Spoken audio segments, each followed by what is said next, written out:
awesome. We are moving into the second half of our study of the book of Ephesians. We just spent the last couple of weeks studying chapters 1 through 3, which is where Paul clearly lays out all that God has done for us freely by his grace, and all we have to do is respond in faith. And now he's kind of turning the tables and calling the church to live rightly in response of what God has done. Last week, we learned about the love of God and how it is beyond measure and how we can grow in our understanding through knowledge and experience. And now we're going to look at Paul's encouragement for the Christian as they live in light of God's love for them. And a lot of times we can think and we can be tempted to do the Christian life alone. We think it might be easier to just go it alone, but the truth is that that's not what God has called us to. He's called us to work together because we are stronger together, even in our weakness, than we could ever be alone because we are one body with one purpose. Have any of you ever had to do a group project for school? I feel like these can be pretty divisive. You either love them or you hate them. Maybe you're the student who took charge. You gave everyone their assignment, you put all of it together at the end, and you made sure that everything got done on time. Or maybe you're the student that didn't do a whole lot of the prep work, but you were the one that delivered the excellent presentation in class and kind of sealed the deal. Regardless of which role you played in the group project, a lot of times group projects can bring out the best in us, and they can also bring out the worst in us. A lot of times we think it would be so much easier, it would be faster if I could just do all of the work myself.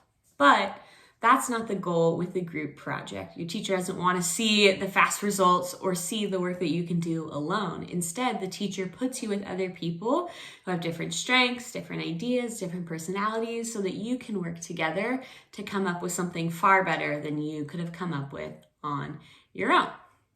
And that same thing is true for our Christian walk, because we are called to live life together. And working in groups and living life together can be really hard because it exposes our weaknesses. And a lot of times when our weaknesses are exposed, we want to respond by calling out other people's weakness. However, the Bible tells us that when our weaknesses are exposed, we should use that as an opportunity to emphasize the strengths of those around us, and vice versa. Because again, we are called not to live life alone, but we are called to a group project.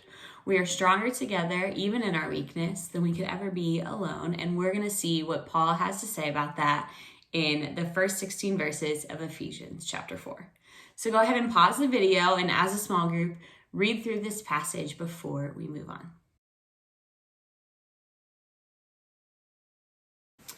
All right, after reading the passage, we see three main truths that we want to glean from today's passage. The first is that as the church, we are united under one God and one faith. We see this idea of oneness a lot in the beginning of this, especially in verses 4 through 6, because we see Paul encourage the people to fight for unity.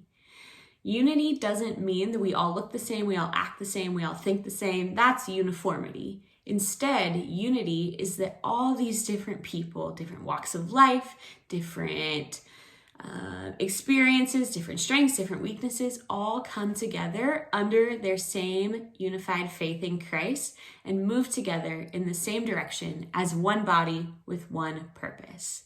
And Paul is reminding us that we are called to fight for unity. The second truth is that we as the church are called to equip the saints.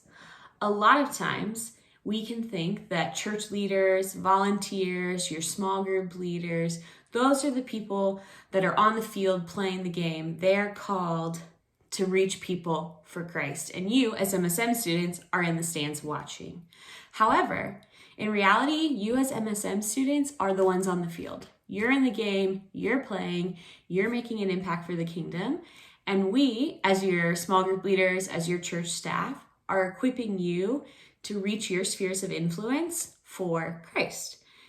Because each of you has different spheres of influence. You have different sports teams, different families, different schools, different classrooms, and you each have a part to play on the team as you work to reach those around you for Christ. So you are in the game, you are on the field, and we, as your MSM staff and as your small group leaders, are equipping you to do that.